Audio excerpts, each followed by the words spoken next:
kati nkulisaayo nnyo obwakedde mukwano gwange nagyosinzira okuba ng'otuwuliriza. Nkulisaayo nnyo mu bikujjuko bya Ssekukkulu nkulike okujaguza amazaalibwa ga Yesu Kristo Mukama waffe. Mbakulisaayo nnyo abadde mugandaalo. Kakati mukwano gwange nkuleetedde ensonga ziizino lwaki olunaku olw'eggulu poliisi n'amagye gaayiriddwa wali eri Lubaga Cathedral ku kyaki. Kutegeeza nti ku UG Update TV osinzira okuba ng'otuwuliriza era ng'okola kyamaanyi nnyo okwekumira ku mayengo gano. Bw'agala otweyungako gena ali wansi waliwo ekigambo subscribe kikooneko, ojja kuba osobola otwegattako. Ojja kuba osobola n'okujja mu comment section n'oteeseganya wamu naffe gwe mukwano gwange ali eyampuliriza naye nga mbakulisaayo nnyo kansubire nti buli muntu byamugendedde bulungi. Bannange abanywedde ne muvaako kansubire mwasobodde otuuka ewaka. Abakyakadde naye tubakubiriza nti mukyakale nga mwerekera bannange. Obulamu bwe bugagga. Oyinza obutasobola kutuusa ku Christmas ndala singa obulamu bwo oba ng'obulagajjalidde mu Christmas eno. Mu kano akaseera ak'ennaku enkulu tukubiriza buli muntu okufaayo okubeera bulindaala eri obulamu bwe. Jjukira nti nno ggwe abeera mulabe w'obulamu bwo. Kakati osobola otya okusefugaadinga obulamu bwo? Kwe kufuga obulabe obuli mu ggwe. Omutima ogwo gwe gumu gwe guliko esayidi entuufu n'enkyamu. Kakati kiri gy'oli okwexposinga ekitundu kyo ekituufu ku mutima gwo n'okipulizentinga eri obulamu bwo. Ekyo nkimaze. Kakati mwebale nnyo okumpa budde obwo. Kakati olunaku olw'eggulu kimanyi bulungi lwabadde lwa Christmas lwa majaguza ga Yesu Kristo Mukama waffe. Naye poliisi n'amagye be babadde baana baliwo wali eri ku Lubaga Cathedral.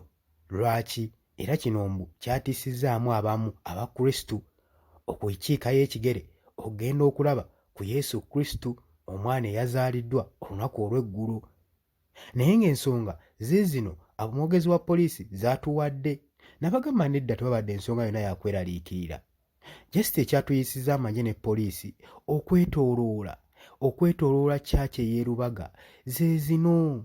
Tukimanyi bulungi nnyo nti nno okuva edda nedda mu kusemako mu byafaayo bya Uganda kyaki eno eya Lubaga ey'Abakatuliki yeesinga okubanga esalawundingisa oba ng'ekuŋŋaanya namungi w'omuntu enkumi n'enkumi z'abantu okwetooloola ekibuga Kampala. Ate saako n'okukuŋŋaanya figa z'abantu ennene omussa bannabyabufuzi kossa ab'ebitiibwa ab'enjawulo okwo kossa ne bannaddiini ab'enjawulo bonna bakuŋŋaanira mu kifo kino nga bwe tumanyi mu byafaayo.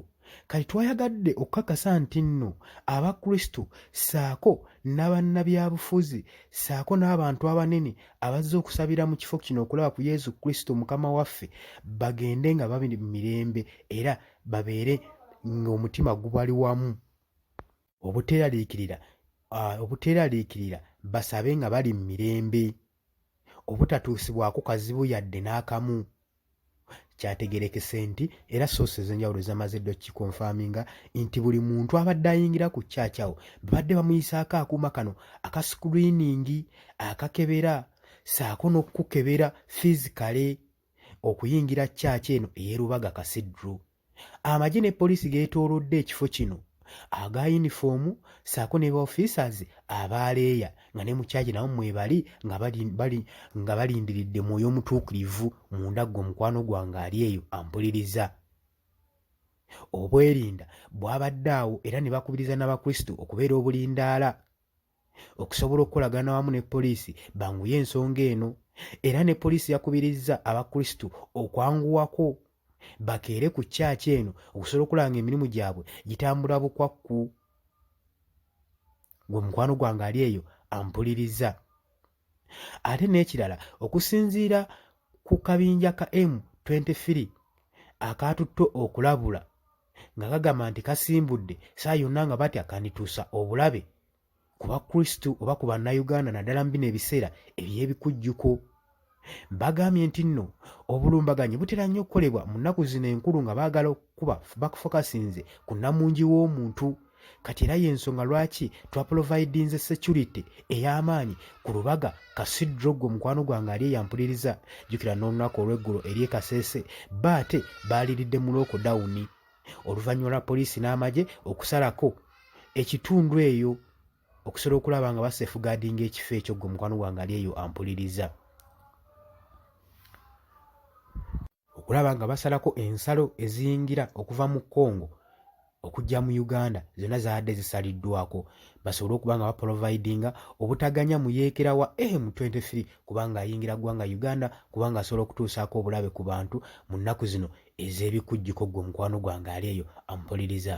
Kutegeeza nti no gwagala otweyungako gena wansi waliwo ekigambo subscribe kikoneko ojja kuba nga otweyungako bulungi nnyo. Mbagala nnyo abampuliriza batwala obudde bwammwe ne mufaayo nnyo ne mujja ne mu commenti nga ne muteekawo ebirowoozo ku bannayuganda. Mbategeeza nti nno mbaagaliza ennaku ennungi leero Boxing Day era assaako n'omwaka omujja osobole oguyingiramu mu mirembe. Kutegeeza nti nno tugenda kuba nga tukomawo tova ku UG Updates TV mweraba.